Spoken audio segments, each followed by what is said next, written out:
He smiled as I sank, and the water turned cold. The world above the surface blurred into fractured sunlight, the kind that dances over lies before it burns through truth. I kicked upward, the chill cutting through my chest like glass. When I broke through, gasping, his face was the first thing I saw. My son, Daniel. He stood on the bank, still smiling. I was 72 that summer, a mother too sentimental to see what time had sharpened inside him. He was 30, strong, calm, pretending to be the kind of man who still called me Mom without bitterness. We'd planned the family picnic together, something simple to ease the distance that had grown since his father's passing.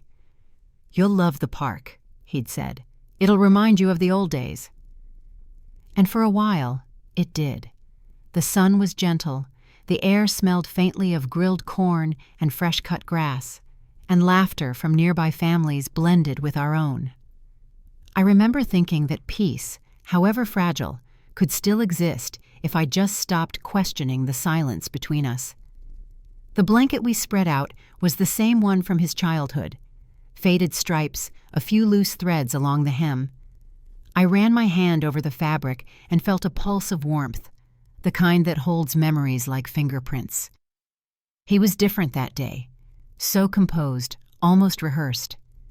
When I told him I was proud of the man he'd become, he looked away, eyes glinting with something I mistook for emotion. The water beside us shimmered, reflecting sky and leaves. I leaned over the edge, watching my reflection ripple apart. Then his hand touched my shoulder, steady, deliberate, and I felt the sudden quiet push. There was no shout, no warning, just a splash, a surge of cold that stole the breath from my lungs. Underwater, sound dissolved into silence. My heartbeat thudded slow and heavy. I opened my eyes to the green murk, watching sunlight scatter like lost promises. For a moment, I thought he'd reach in to pull me out, but when I broke through the surface, coughing, choking, there was only stillness, and that smile, that damned smile. "Daniel!" I gasped, half believing it was an accident. He rushed forward with a towel, his voice calm, almost bored. "You slipped, Mom. The rock was wet." He wrapped the towel around me, careful not to meet my eyes.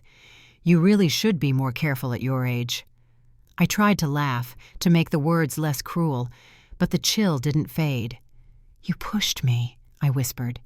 He didn't answer, just smiled again, softer this time. Why would I ever do that? The air around us thickened. Children's laughter carried from across the park, the sound too bright for the scene I stood in. I could smell the faint sweetness of sunscreen, the tang of the lake, the perfume of wilting flowers beside our picnic basket. Every sense betrayed me. Everything looked normal. Later that evening, when I unpacked the leftovers, I found a folded note tucked into the basket lining. My handwriting. My old stationery.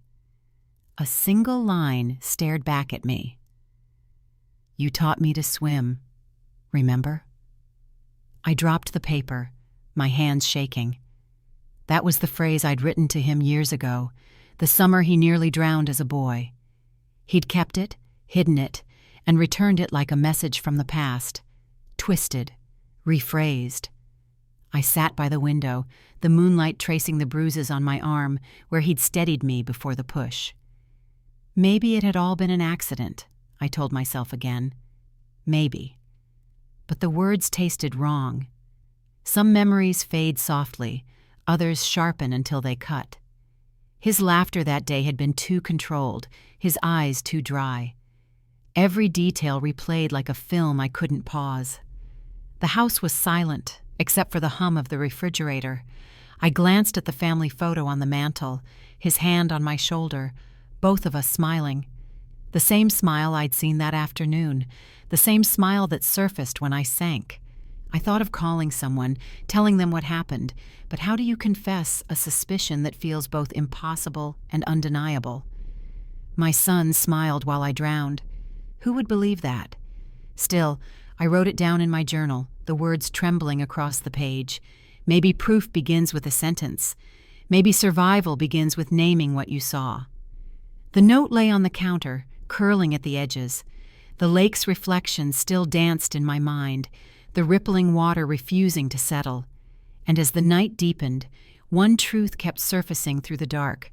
I realized he planned every moment. The lake wouldn't let go of my reflection.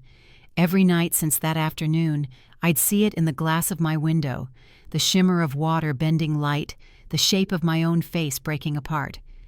They said I slipped. Everyone did. Daniel told them I'd lost my balance, that I'd been dizzy in the sun. His tone was soft, perfectly timed for sympathy. He brought me tea, blankets, and that familiar tilt of his head when pretending to care. He came every day after the fall. "You should rest, Mom," he'd say, setting a vase on the table. Inside, flowers floated, white lilies that smelled faintly of lake algae. The scent clung to the house, heavy and persistent. When I told him I didn't like the smell, he smiled. "They're fresh. You just associate them with the accident." He was right, of course, but the smell wasn't memory. It was warning.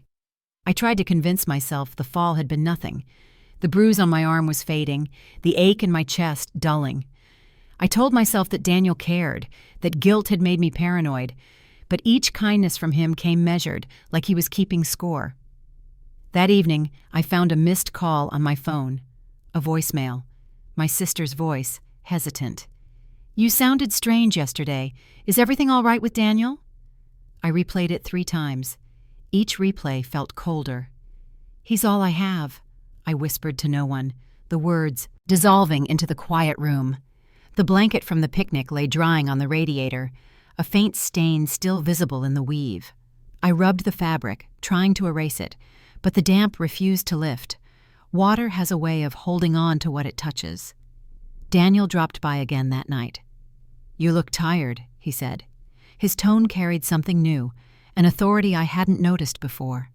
"I didn't sleep," I replied. "I keep hearing water." He laughed softly. "That's guilt talking. You nearly scared me to death falling like that." "I didn't fall," I said. My voice cracked. He tilted his head, pity sharpening into condescension. "Mom, everyone saw. You're confused." The silence stretched between us. I could smell the faint trace of damp grass from his shoes, the same earthy note that had filled my lungs in the lake. Later, I checked the call log. Daniel had been the first to report the accident. The dispatcher note, "Witnessed fall from shore, no visible struggle," sat like a verdict in my mind. I wanted to scream at the screen, to tell it that words could lie too. I found comfort in small rituals, the kettle boiling, the clock ticking, the soft hum of the heater. These things didn't argue back. They didn't twist my memories into doubt, but even in that stillness, I felt watched. One morning, I stepped onto the porch and saw the picnic basket sitting neatly by the door. He'd left it there, cleaned, empty, a gesture that said, "I'm in control." That night, he called. "You need to stop thinking about it," he said. "Accidents happen." "Accidents don't write notes," I replied. A pause. "You're tired. You're remembering wrong." I wanted to believe him so badly that the lie almost fit. The house smelled faintly of damp wood. I opened a window, but the scent only deepened, as though the lake itself had followed me home. The next day, I recorded a new voicemail greeting, my voice steady this time. "Leave a message after the tone," I said, and then added quietly, "I'll remember everything." Every sound in the house echoed, the creak of the floor, the whisper of wind through the curtains, the slow drip from the faucet. The world was replaying itself around me, asking me to choose what version I believed. When he came again, he stood by the door, too polite to enter. "You should be more careful," he said, handing me a folded towel. His smile didn't reach his eyes. "You're not as steady as you used to be." Something inside me clenched. The sentence was simple, but it carried the weight of accusation. I met his gaze, searching for the son I once knew. All I found was distance, smooth, practiced, unreachable. He called me careless, and I almost believed him. A stain can outlive an apology. It stayed there on the blanket no matter how many times I washed it, faint but unyielding, like the echo of that afternoon. The scent had faded, but the memory hadn't. Every time my hand brushed that fabric, my chest tightened. It was the same blanket Daniel had laid out by the lake, the one I'd been wrapped in when I stumbled home, drenched and shaking. I couldn't keep it in the house anymore. The smell, it wasn't rot exactly, but something older, heavier. I took it to the dry cleaner downtown, hoping to erase the trace of that day. The woman behind the counter lifted it gingerly, her nose wrinkling. "This has been through something," she said, and I nodded without explaining. She promised it'd be ready in 3 days. When I returned, the clerk looked confused. "Ma'am, your husband already collected it." I froze. "I don't have a husband," I replied. Her face went pale. "He had your name on the ticket." She pulled out a slip, my handwriting, my signature, even the looped M I always used. I took it in trembling hands. That night, I sat on my bed staring at the empty space where the blanket should have been. I felt violated, erased. Proof had vanished before I'd even named it. But part of me knew. Daniel had taken it. The same calmness he wore that day at the lake was back in his voice when I called him. "Did you go by the cleaners?" I asked. "I wanted to help," he said lightly. "You shouldn't be worrying about laundry." "Then where is it now?" "In your closet, where it belongs." He wasn't lying. When I checked, it was there, folded perfectly on the shelf, still damp at the edges. I lifted it to my face. The fabric was rough, the weave coarse against my fingertips. Something chemical lingered beneath the faint detergent smell. I called Ruth, an old colleague from the pathology lab. She owed me a favor. "Just a quick test," I told her. "It's probably nothing." "Drop a sample by," she said. "I'll keep it off record." I cut a thread from the corner, slipped it into an envelope, and marked it with the date. 1 week exactly after the picnic. My handwriting shook so badly I had to rewrite the note twice. The next morning, I mailed it before dawn. The post office smelled faintly of floor wax and cold paper. I remember thinking even the air felt sterile, secretive. A week later, Ruth called. "I'm sending something over. You'll want to sit down when you read it." Her tone was flat, professional, but I heard pity underneath. The envelope arrived that afternoon, plain white, my name typed in small letters. Inside was a single sheet. Fiber analysis, entry R14B. Result: presence of sedative compound consistent with prescription sleep aid, trace Mg levels. Source material matches subject's medical profile. My medical profile, my medication, my prescription. The words blurred. He hadn't just pushed me. He'd planned the fall. I pictured him grinding the tablets, mixing them into the lemonade he poured so casually that morning. "You need more rest," he'd have said. I had laughed. He'd smiled. Every moment replayed with cruel clarity now. I gripped the report so tightly it tore along the edge. The paper felt dry, thin, almost fragile, like trust itself. I wanted to burn it, to deny it, but it was the only proof I had. And if I destroyed it, he'd win again. That night, I called Ruth back. "Keep a copy," I said. "I already have," she replied. "But be careful. If he knows you're testing him, I'm not the one being tested anymore." I placed the report in a small box with a lock, alongside my mother's ring and my journal. Objects with meaning, objects that once made me feel safe. Now they were just evidence of a life unraveling. The next morning, I found Daniel in the kitchen. He was making coffee, humming softly. "You look tired," he said. "I didn't sleep." He smiled, pouring me a cup. "Maybe you should take one of your pills." I looked at him, really looked. The calmness in his eyes, the faint smirk beneath his words. It was all there, plain as daylight. He wasn't careless. He was calculated. I stirred the coffee, my hand steady this time. "I think I'll stay awake," I said quietly. He didn't flinch, didn't even pause his humming, but I saw the twitch in his jaw, the smallest crack in his perfect composure. As I turned away, the fabric of my robe brushed my fingers. The texture reminded me of the blanket, rough, resilient, impossible to cleanse completely. Some stains don't fade. They reveal. And I finally understood what mine meant. He'd used my medicine against me. He knew the dosage better than I did. That realization hit me one quiet morning, the kind of stillness that comes before everything inside you breaks. I sat at the kitchen table, a half-empty pill bottle between my hands. My name printed on the label, but the handwriting, too neat, too deliberate, wasn't the pharmacist's usual scrawl. I shook one pill into my palm. It looked the same, but I'd learned by then that appearances were the most dangerous lies of all. The clock on the wall ticked steady, patient. Each second felt like it was counting something down. Trust, sanity, maybe both. Daniel had always known my prescriptions by heart. He'd worked at the local pharmacy for 3 years, and I'd once been proud of that. "You're helping people," I used to tell him. I didn't realize I was handing him the keys to my own undoing. When I began forgetting conversations, losing track of time, I blamed grief. When I found my pill bottle refilled early, I thought I'd been careless. But then the dosages changed, just slightly. A half milligram more, maybe less.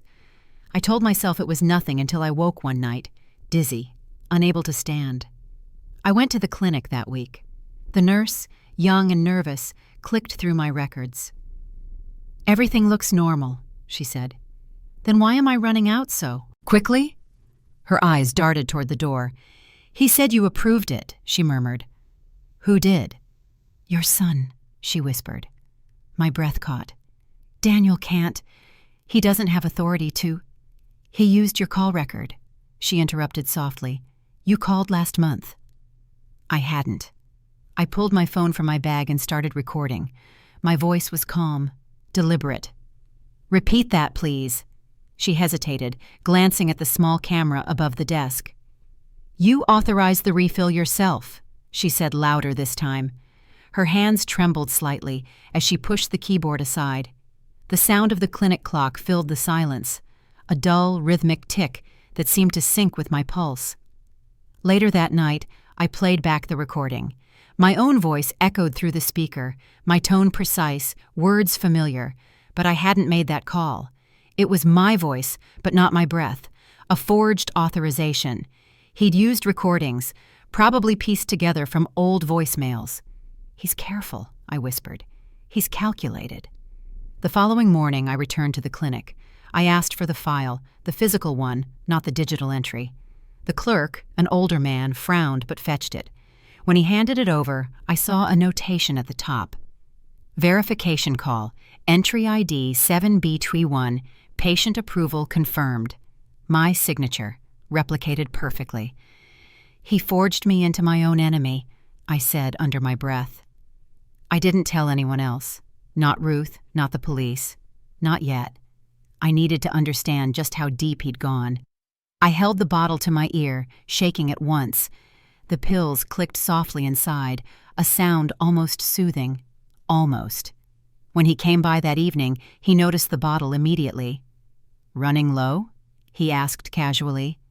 I nodded, watching his eyes. "You should let me pick up the refill," he said, smiling as if offering kindness. "You shouldn't be driving when you're this tired." The words slid through me like ice. "I'll manage," I replied. "You always say that," he chuckled, checking his watch. The ticking filled the small space between us. "Time's catching up, Mom." The irony wasn't lost on me. He'd been timing everything, my sleep, my memory, my medicine, each action measured, rehearsed. After he left, I sat in silence, the clock's rhythm pressing against my thoughts. The stakes were clear now. If he could rewrite my medical records, he could rewrite my sanity. I recorded another note on my phone, this time for myself. If I forget, remember this: he knows the dosage. The ticking grew louder. Or maybe my heart did. I wrapped the prescription bottle in a towel and placed it inside a drawer, far from sight. But I could still hear the faint rattle of pills, like guilt whispering under fabric. He'd stolen my voice, my trust, my proof, and somewhere between compassion and cruelty, he'd learned precision so perfect, it almost looked like love. He forged me into my own enemy. Love leaves receipts, if you know where to look. I had never thought of love as something that could be itemized, tallied, or withdrawn, but that's exactly what it became, the arithmetic of betrayal. My savings had been quietly bleeding for months, and I'd been too blind to see the numbers as warnings. It started with the little things: a new sofa I didn't remember agreeing to, a hotel reservation that must have been a glitch, a bracelet he said was from his own money. I wore it anyway. The metal was cold against my wrist, heavy with irony. When the credit alerts began piling up, I went to the bank. The clerk, soft-voiced, polite, pulled up my account. "All authorized by joint signature," she said, turning the monitor slightly so I could see. There it was, my name beside his. My signature, except not. The slant of the letters was almost perfect, but too careful. Forgery wears patience like perfume. You have to know what scent to search for. The totals blinked on the screen. $12,480 transferred over 6 months. Then another withdrawal, $1,700 the same day I'd bought groceries and flowers for his birthday. I stared at the figures, unable to breathe. Each number was a confession written in ink and zeros. The banker hesitated before speaking again. "Do you want to freeze the account?" "No," I said softly. "I want to close it." As she processed the request, the hum of the air conditioner brushed cold air across my neck. The sensation anchored me, the temperature of clarity. I watched her print the final statement, fold it neatly, and slide it across the counter. I slipped it into my bag like evidence, the kind that didn't scream but whispered. On the way home, I stopped at the jeweler. The bracelet, his gift, was worth barely $80. The clerk looked puzzled when I asked about returns. "We don't usually see family pieces come back," she said gently. I smiled thinly. "It's just metal," I replied. But my wrist still felt the ghost of its weight. That evening, I locked my new account under a single access code. Access limit, a boundary, a quiet rebellion. When he came by later, his tone carried that careful concern again. "You've been avoiding me," he said, stepping just inside the door. "I've been thinking," I replied. "About what?" "About value," he frowned. "You don't trust me anymore, do you?" "Trust is an investment," I said, keeping my voice even. "Some losses can't be recovered." He stepped closer, hands raised in mock surrender. "You think I'd steal from you? After everything?" I didn't answer. He searched my face for a reaction, but I'd already learned stillness was stronger than shouting. The silence pressed between us until he finally snapped. "This is insane," he hissed. "You're making me out to be some kind of criminal." The word hung in the air, louder than any accusation I could have made. I turned, picked up the bank envelope from the table, and held it out. "These are the transactions," I said. "Yours, mine, ours, apparently." He glanced at the figures, jaw tightening. "You shouldn't have done this." "I had to." His voice dropped, lower, colder. "You've crossed a line." I met his stare. "So have you." When he left, he didn't slam the door. He closed it with care, as if still pretending to be civilized. But an hour later, the pounding began, fists against wood, the echo of entitlement. I didn't move. I sat by the window, watching the porch light flicker in the dark, counting each thud like a clock marking the end of illusion. The metal of the lock cooled under my fingertips. My pulse steadied. For the first time in months, I wasn't the one afraid of losing something. Outside, his voice cracked through the night. "You can't just shut me out." But I already had. He pounded the door until morning.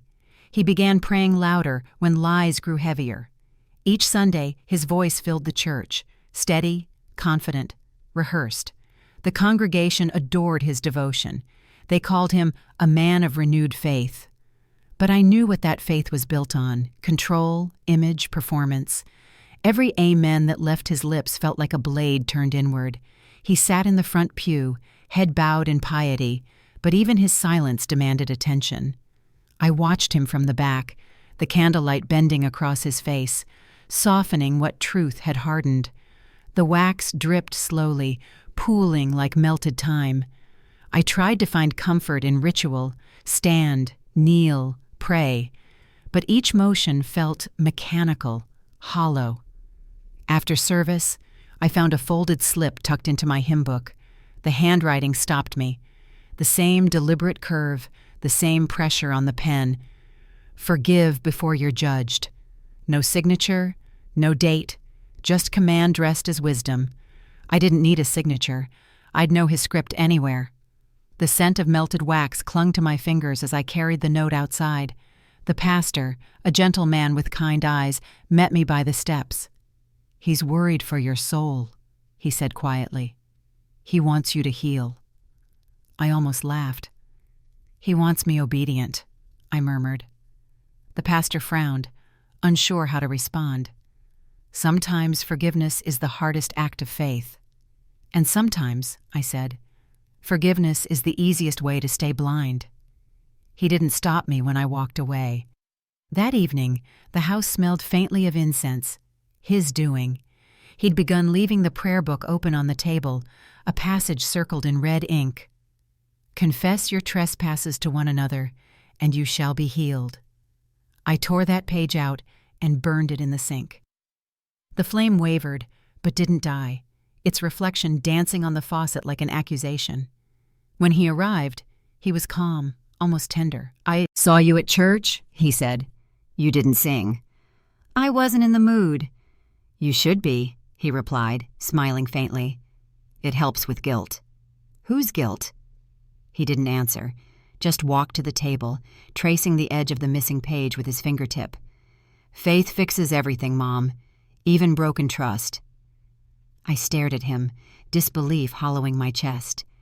"You don't believe that," I said. "You just like the sound of control." He looked up, the candlelight catching his eyes. "You think too small," he whispered. "Forgiveness is power." I turned away. The flame trembled again, a shiver of light across the wall. Later, I found another slip of paper inside my purse. "You can't live angry forever." My hands shook as I tore it to pieces. Each word shredded into silence, but the echo remained. The next Sunday, the pastor asked if I'd consider leading a prayer group. I almost said yes, habit, maybe politeness, but then I saw Daniel standing in the aisle, arms crossed, watching. I felt the tremor return in my spine, the same way the candle flame had quivered that first day. He'd turned faith into surveillance. Every hymn, every verse became a report card. My attendance, my tone, my prayers, all measured, weighed, and used. I stopped lighting candles for peace. I lit them to remember, to remind myself that light wasn't always pure. It could blind, too. That week, I wrote my own confession on a torn receipt and left it beneath his open prayer book. "I forgive myself for ever believing you were good." When I walked out of the house that night, the air smelled of wax and smoke, faintly sweet, but suffocating. In faith, he'd found a new weapon, and in silence, I found my shield. Forgiveness became his threat. Silence can be louder than screams. That's what I learned when the neighborhood turned its eyes away. The same people who once brought pies and greetings now crossed the street when I stepped outside. Curtains fluttered when I passed, then stilled again, pretending innocence. Gossip doesn't need sound. It moves through gestures, through glances, through silence thick enough to choke. The first police visit came on a Thursday evening. The sun was low, painting everything in that strange, forgiving gold that lies before nightfall. A knock, soft, deliberate. When I opened the door, an officer stood there, hat in hand, his tone rehearsed. "We received a concern," he said gently. Someone reported shouting, possible threats. I looked at him, then at the street behind him. The porch across the way was crowded with shadows, neighbors pretending to garden, pretending not to listen. I could smell perfume in the air, faint and familiar. His girlfriend's scent, the same floral sharpness that lingered on Daniel's clothes when he hugged me weeks ago. It was her mark, left behind like a warning. "I haven't shouted," I said quietly. He nodded, writing something in his notebook. Mind if I step in? Go ahead. He scanned the room. Everything was in order. Books stacked neatly, curtains half drawn, a cup of tea cooling on the table. You live alone? He asked, though he already knew. Yes. Any medication you take? The question hit me harder than it should have. You can check the cabinet, I said. They're mine, all prescribed, nothing illegal. He hesitated, then looked down at the pages I held in my hand. My journal, open to the entry from 2 nights ago. I offered it to him. Here, read. He flipped through it, brows furrowed. Each page carried notes, dates, times, things I'd heard, smells I'd noticed, lights flickering across windows. This is your proof? He asked softly. This is my memory, I corrected, before they rewrite it. For a moment, he looked unsure of which side he stood on. Sometimes neighbors misunderstand, he said finally. Maybe someone misheard something. Or maybe someone wanted them to. His eyes flickered, empathy or suspicion I couldn't tell. He tore a small slip from his pad and handed it to me. Here's the incident number, just in case. The log code was simple, entry C47A. When he left, I watched him stop by Daniel's car, parked 2 houses down. Daniel wasn't inside, but his girlfriend was.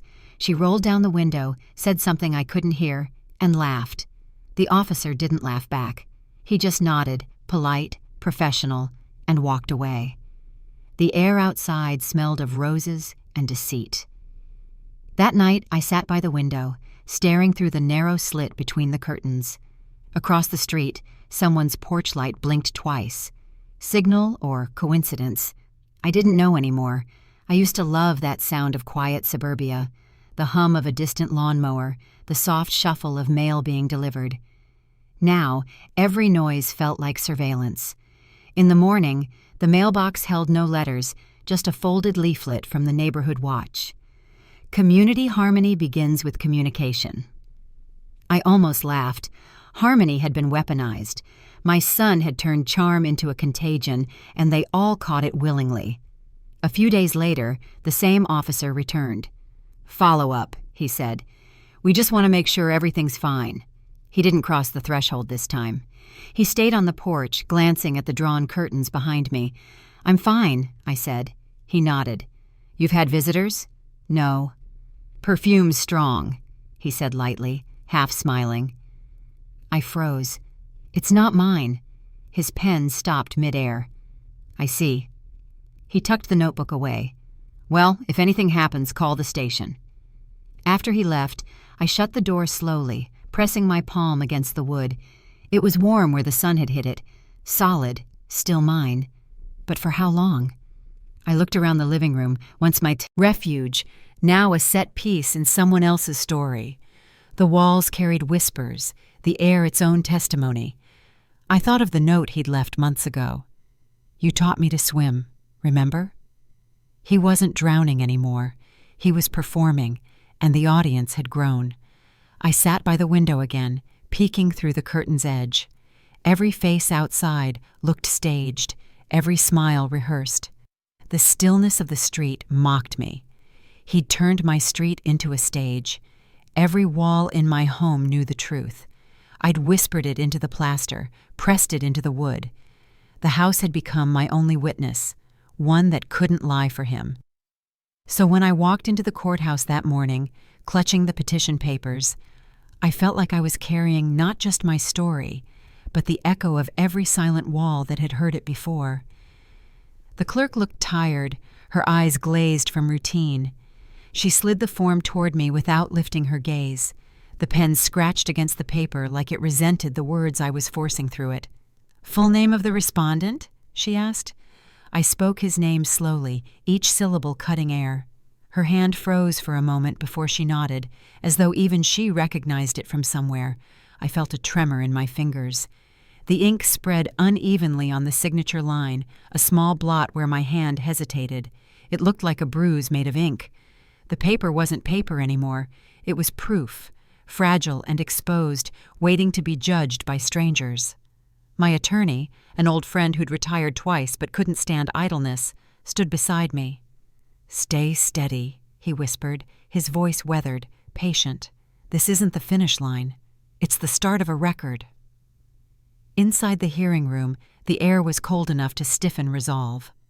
Daniel sat 3 rows behind, leaning back with the casual ease of someone who knew charm could bend truth. His lawyer smiled when he stood. "There's confusion here," he said. "My client is simply concerned for his mother's health. Age can sometimes color perception." The word age hit like a slap. I watched the judge's expression flicker.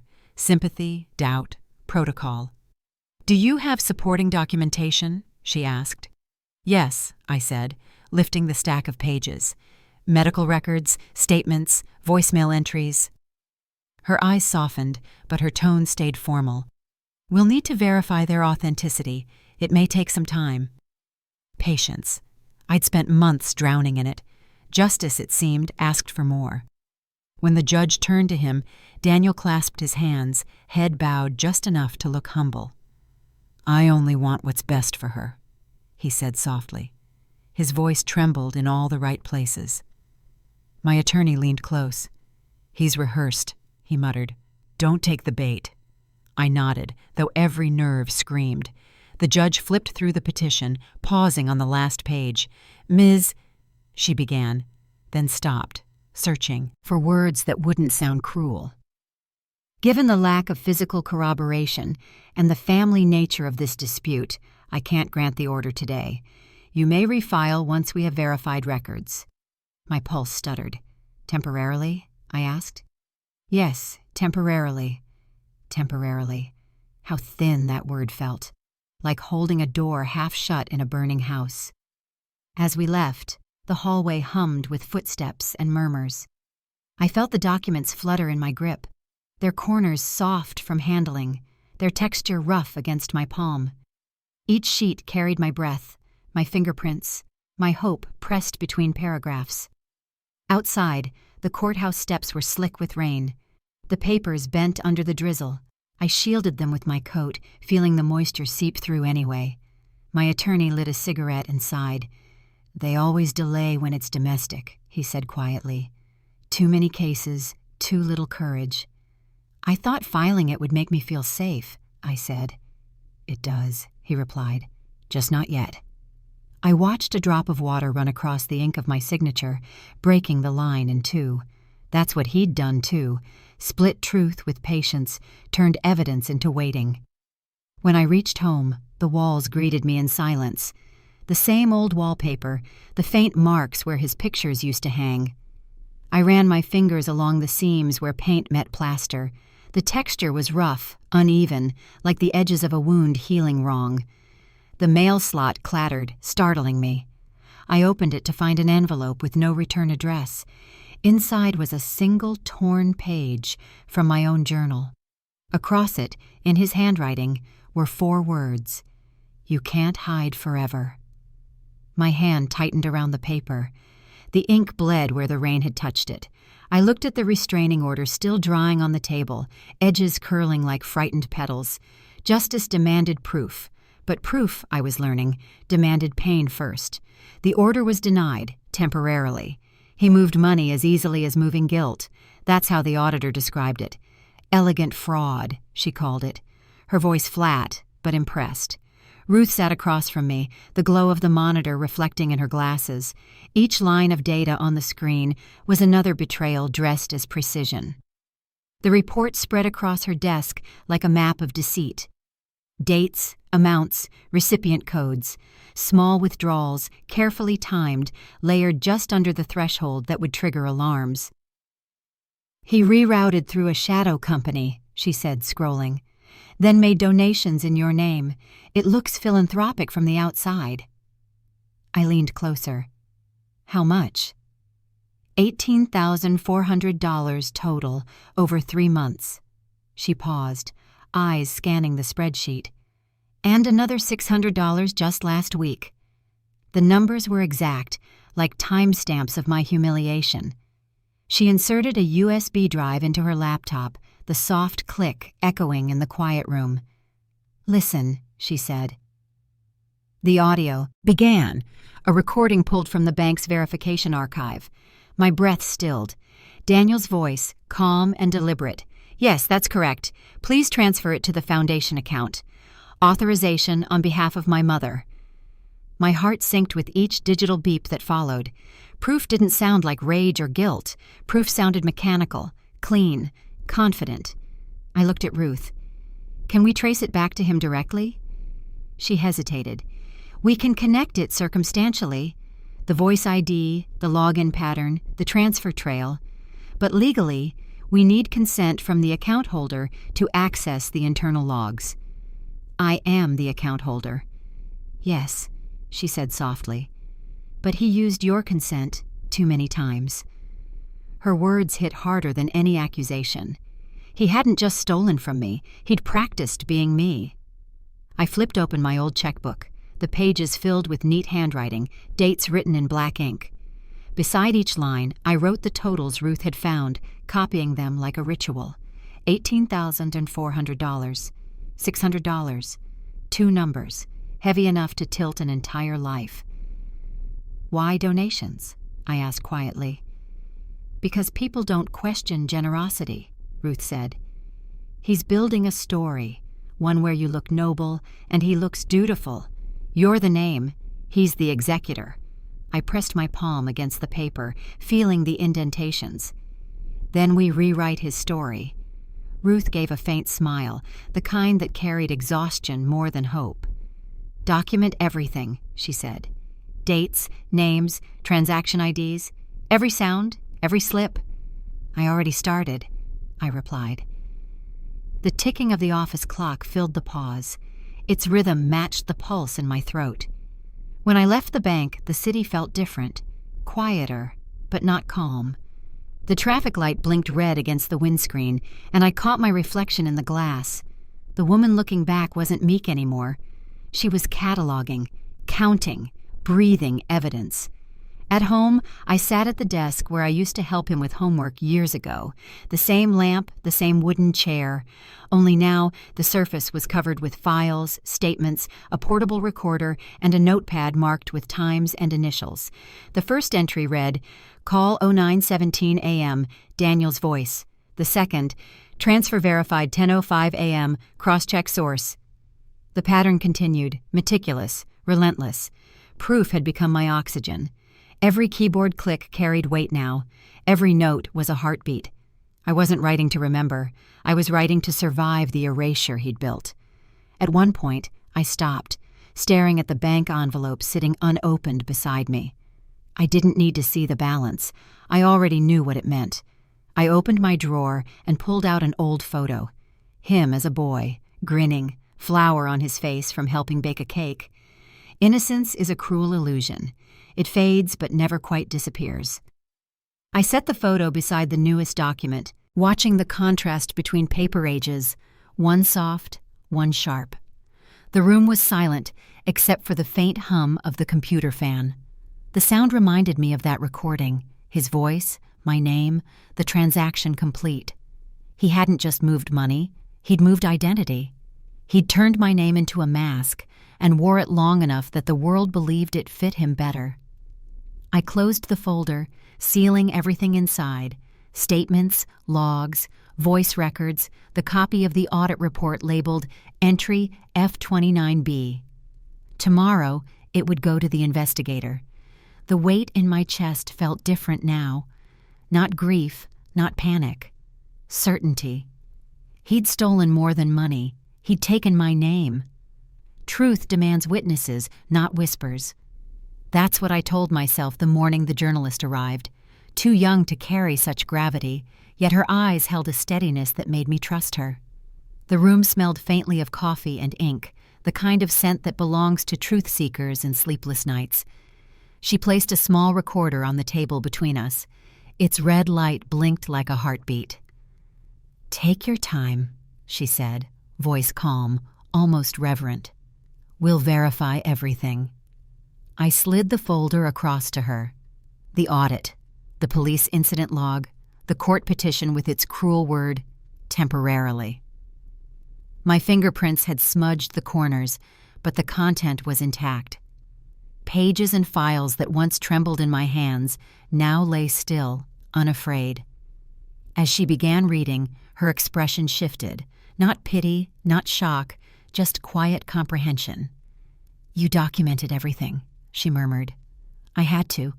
Memory isn't enough when lies are archived better than truth." She nodded, jotting notes, the tip of her pen moving quickly.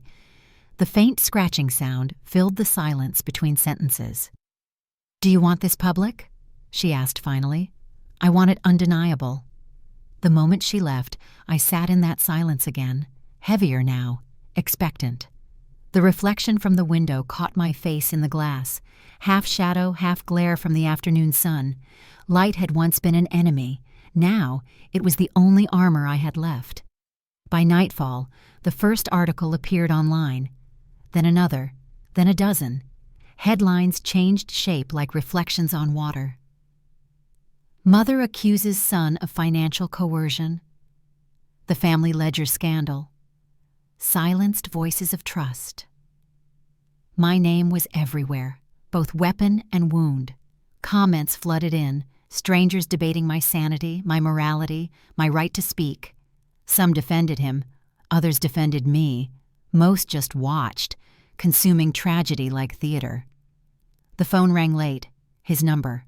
I almost let it ring out, but curiosity is a cruel thing. I answered. "Why would you do this?" His voice cracked between anger and fear. "You did this," I said quietly. "You're ruining me."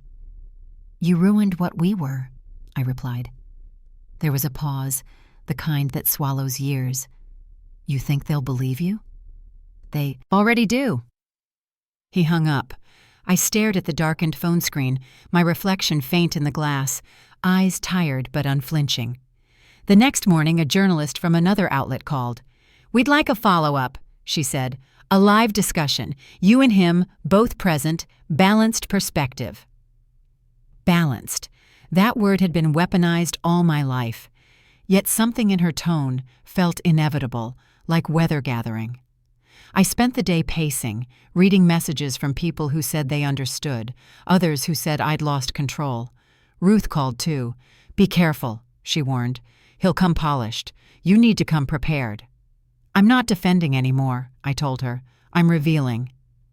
The sunlight shifted across the room, catching the framed photo on the mantel. Him at 12, grinning with his arm around my shoulder. The glass over the image reflected the newspaper headlines scattered below, the same light bouncing between past and present. Reflection upon reflection, truth bending but never breaking. That evening, the first television crew arrived to set up lighting. The cables curled across the floor like veins. A microphone rested on the coffee table, waiting for my voice. The producer smiled professionally.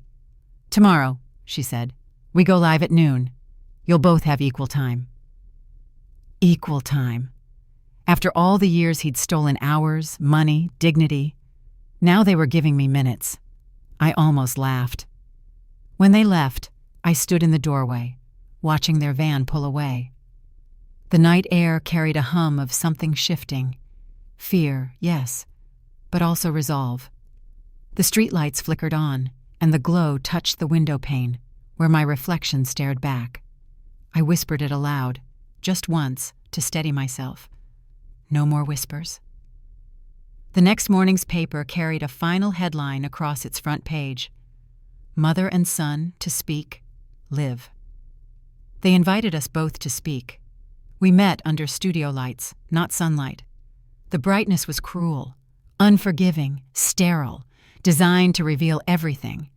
Makeup couldn't soften truth, and the cameras didn't blink. The host smiled into her microphone, all polished empathy. "Tonight," she began, "a fractured family seeks resolution under the nation's eye." The audience hushed. Every breath felt amplified, every whisper waiting to decide who they'd believe. Daniel sat across from me, posture perfect, expression composed. He wore the same calm arrogance that once convinced neighbors I was overreacting. His cufflinks caught the glare, small mirrors that refused to hold his reflection steady. I kept the folded notice in my lap, fingers tracing its edge. The paper had weight, not from ink or words, but from what it represented. Public verification. Evidence made undeniable. The host turned toward me. "You've chosen to speak publicly after months of silence. Why now?" "Because silence," I said, "was the last luxury he didn't steal." A murmur ran through the room. Even the crew shifted, their movements slower now, cautious. The microphone in front of me hummed faintly, as though it, too, was holding its breath. Daniel leaned forward, voice low and practiced. "I think we've all misunderstood each other. She's been under stress. My only goal, always, was to protect her." I didn't respond. Instead, I unfolded the document and placed it on the table between us. "Then you won't mind this being read aloud."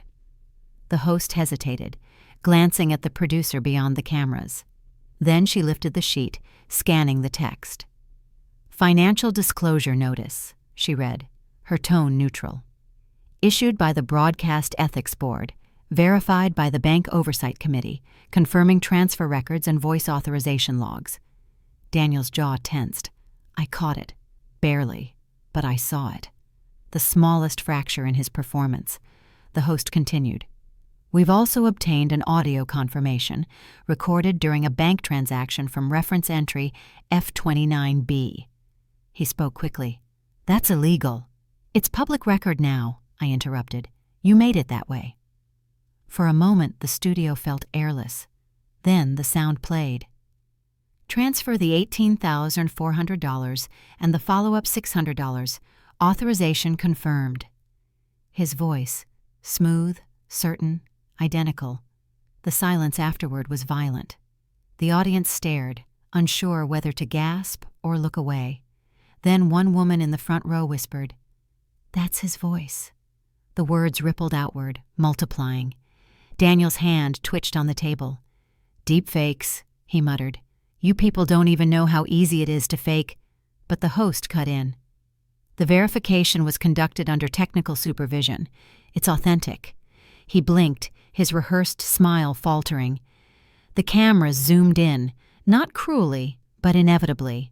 My ally, the arbiter from the ethics board, stepped forward from the side stage. "We'll be submitting this officially for review," she said. "This is not opinion. It's record." Daniel tried to laugh, the sound sharp and hollow. "You're destroying your own son on national television." "I'm saving what's left of truth," I said quietly. A collective murmur filled the space again. Some heads nodded, others simply stared, stunned. The host leaned back, eyes moving between us. "Do you regret bringing this to light?" she asked. I looked past her, into the blinding camera lens, where I knew thousands of unseen eyes waited. "No," I said. "If you want redemption, you start with exposure.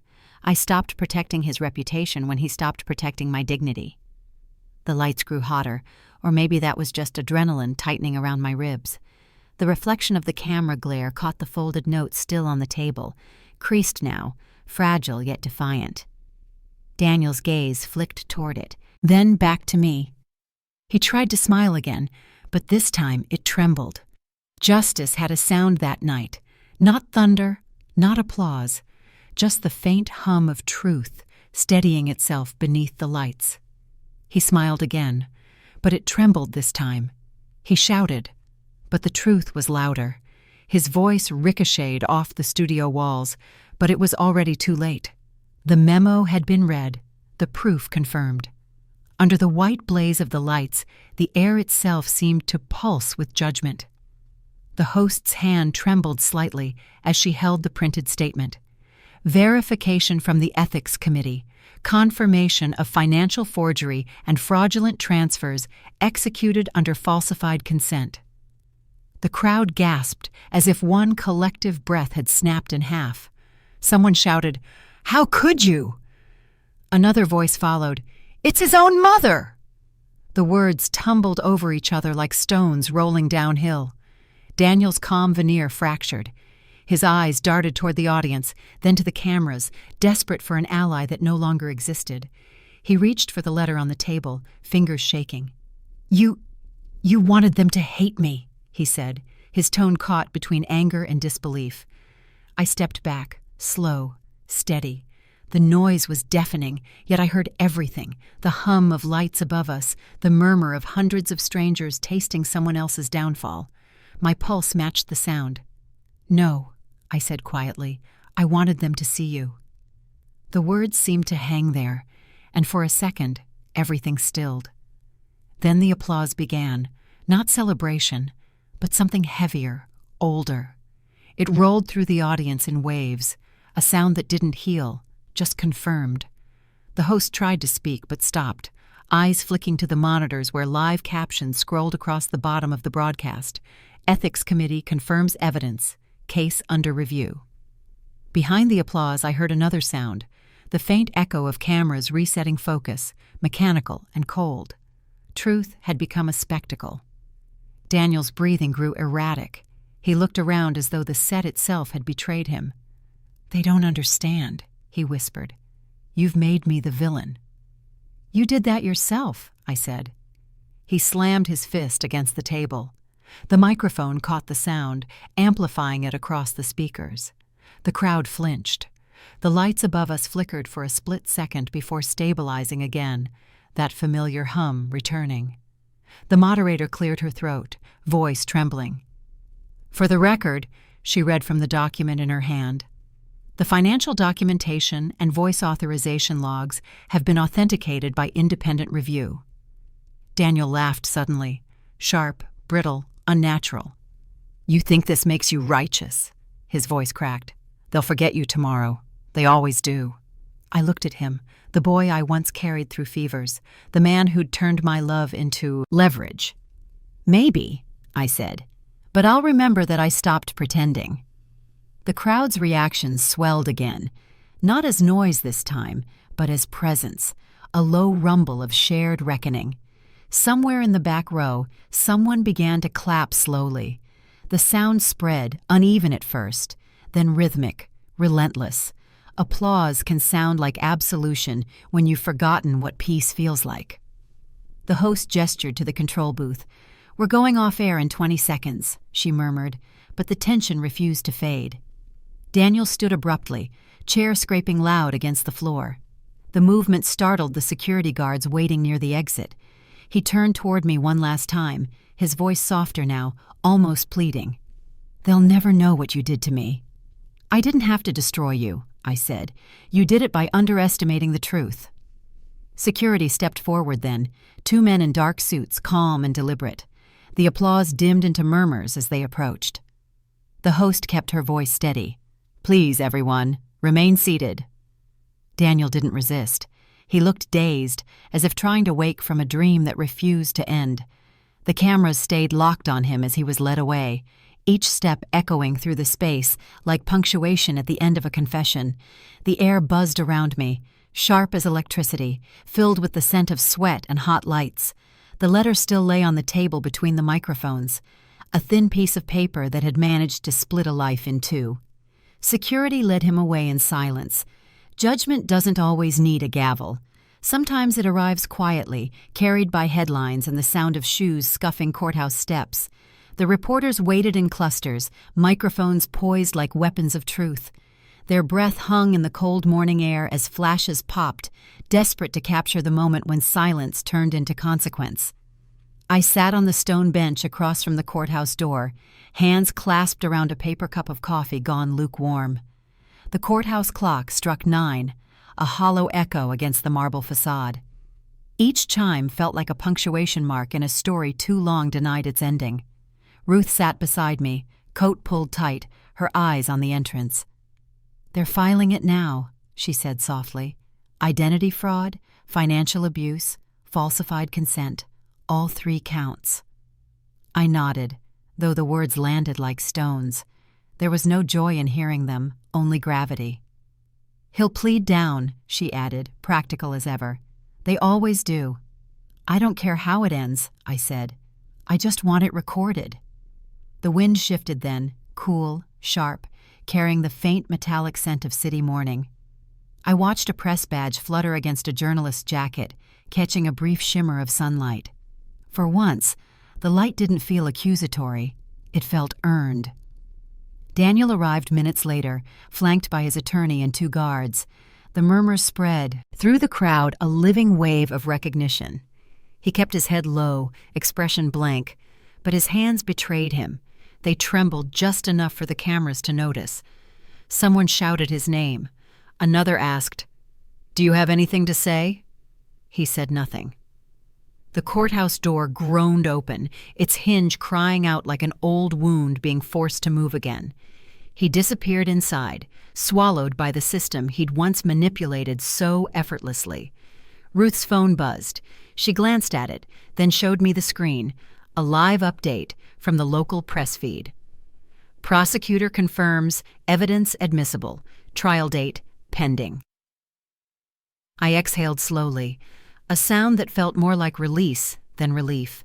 For years, I'd been told to stay quiet, to protect reputation, to avoid scandal, to let things settle. But nothing settles until it's spoken aloud. I closed my eyes briefly, letting the warmth of sunlight fall across my face. The air was crisp enough to sting, yet clean in a way I hadn't felt in years. Freedom, I realized, doesn't arrive with applause. It comes in small, steady breaths that no one else hears. Ruth stood. "You ready to go?" "Not yet." My eyes were fixed on the courthouse door. "I want to see it close." We waited in silence. Minutes passed. Reporters whispered, shuffling their papers, checking their cameras. Then, at last, the door opened again. This time for the bailiff, who stepped out with a statement in hand. He read it clearly. Charges filed. Investigation expanded under judicial review. The murmurs rose again, but I didn't listen.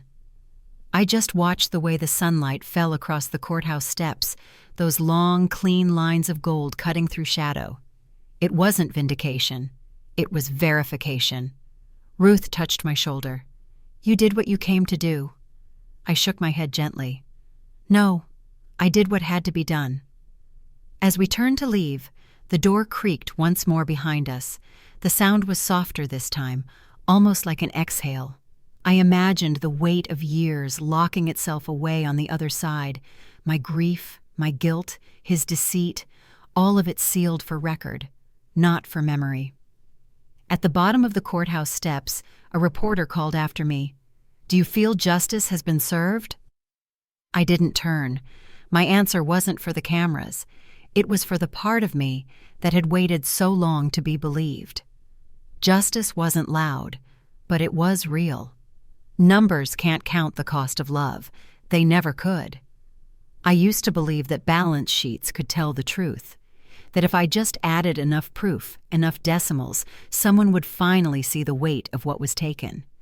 But grief doesn't appear in ledgers, and trust never survives in parentheses.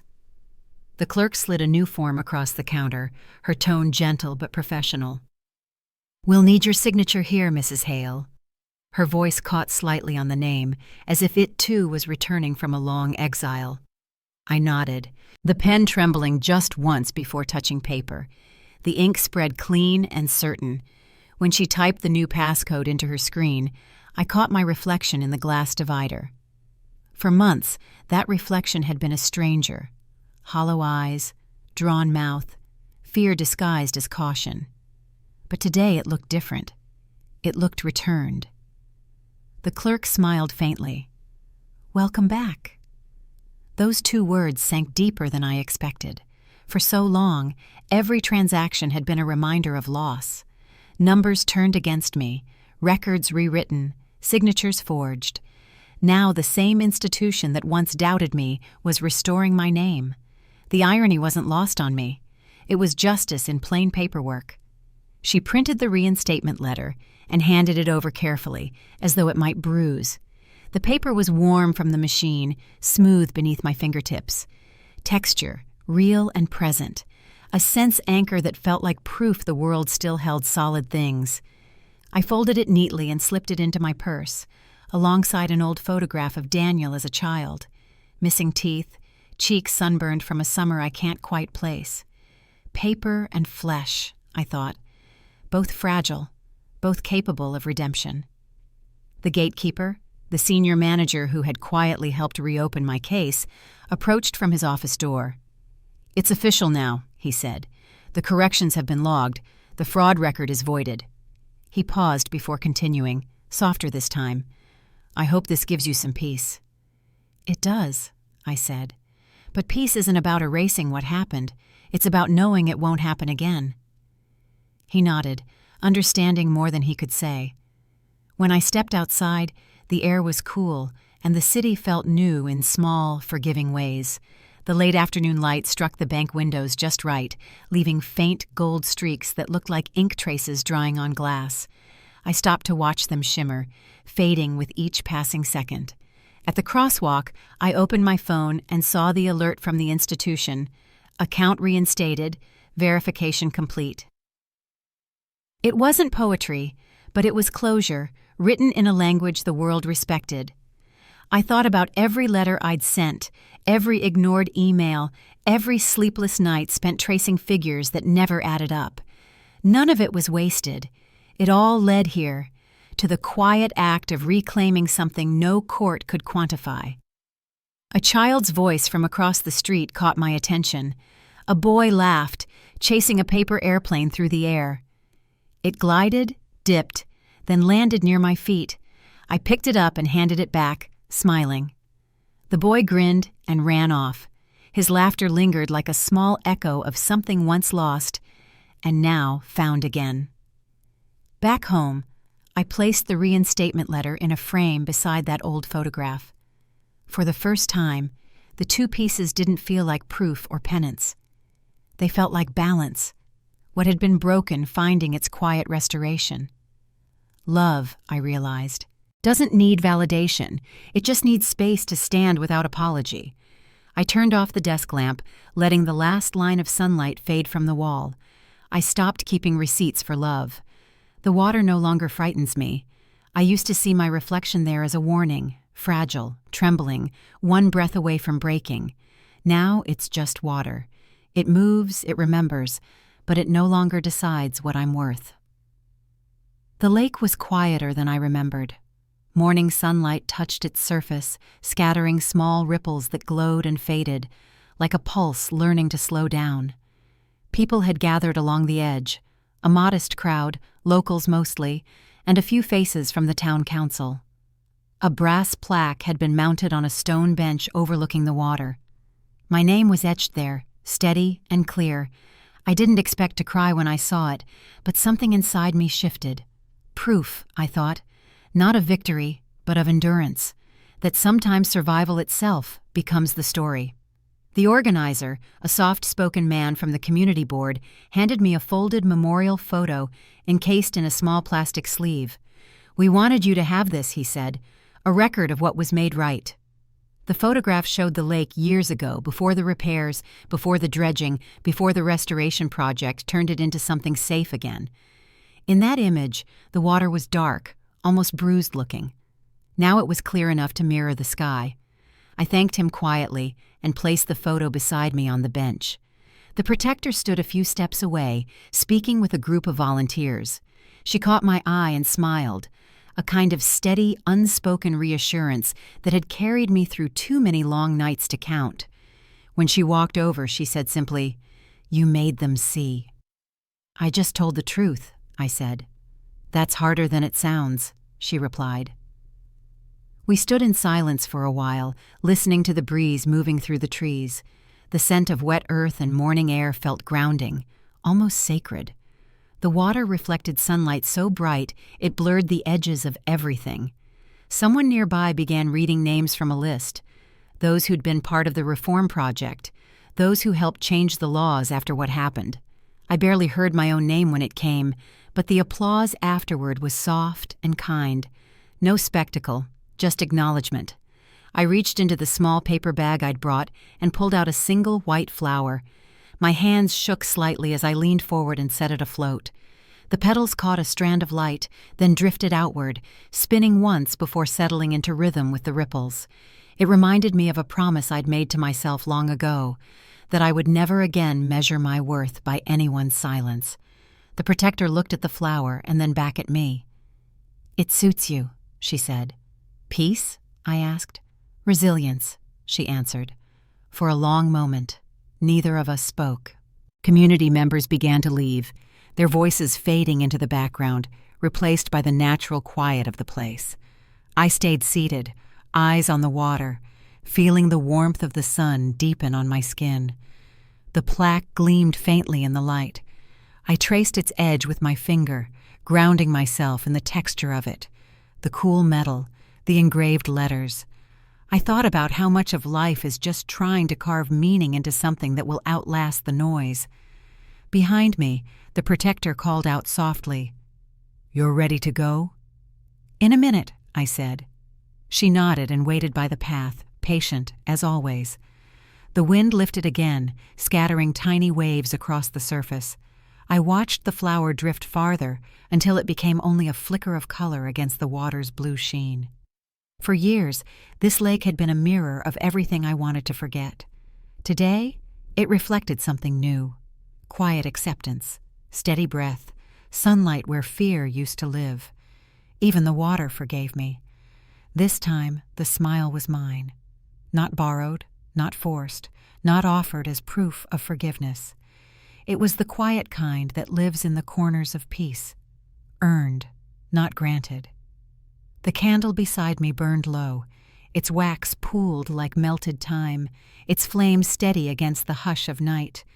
I sat at my desk, the same one that had witnessed every stage of my undoing. Letters, receipts, records, apologies, all had once cluttered this surface like debris after a storm. Tonight, it held only a single journal, open to a blank page. The pen waited between my fingers. I hesitated, not because I didn't know what to write, but because I finally did. For years, every word had been a wound. Now it felt like a pulse. I began slowly. He smiled while I drowned. I smiled when I rose. The ink bled slightly, dark against the paper's pale skin. I watched it spread, like truth reclaiming its shape. The air was thick with lavender from the candle, a scent I used to associate with grief. Now it simply smelled like home. The witness had stopped by earlier that evening. She'd placed a hand on my shoulder and said, "You don't owe the world another retelling, just a release." I promised her I would try. I think she knew I already had. I looked around the room. The curtains swayed gently, their movement soft as breath. The clock on the wall marked the hour, 9 chimes, clean and final. I'd spent exactly 3 years, 6 months, and 2 days untangling a life that once felt unlivable. I didn't need to count anymore. A photograph rested near the lamp, edges worn. I turned it face down, not to forget, but to make space. Some stories deserve quiet endings, ones that don't demand witnesses or applause. The candle flickered once, its wax dripping in thin silver threads. I thought of how every scar, every accusation, every loss had been melted down to this, a small pool of light holding its ground. In the margin of the page, I added one last line. "The past left marks, but not chains." I read it aloud softly, as if testing whether my voice still carried the same tremor. It didn't. The words felt full, alive, unafraid. A faint sound outside, the rustle of wind, the world continuing. I closed the journal slowly, pressing the cover flat as though sealing a pact. The pages whispered together, the faint scent of ink and wax lingering like a benediction. On impulse, I reached for the matchbox again, but then stopped. The candle didn't need replacing yet. Some lights are meant to finish their burn. I leaned back, exhaled, and let the quiet settle. The kind of quiet that doesn't ache anymore. For the first time, the house didn't feel haunted. It felt inhabited. The witness had left her mug on the windowsill earlier, half full, a ring of tea marking the rim. I didn't wipe it away. It was proof of company, of presence, of life still happening. I thought of him once more, but the memory no longer cut. It just existed, the way distant thunder hums without reaching the ground. I smiled again, this time not for closure, not for defiance, but because peace had shape, and it finally fit. He smiled once. I lived after.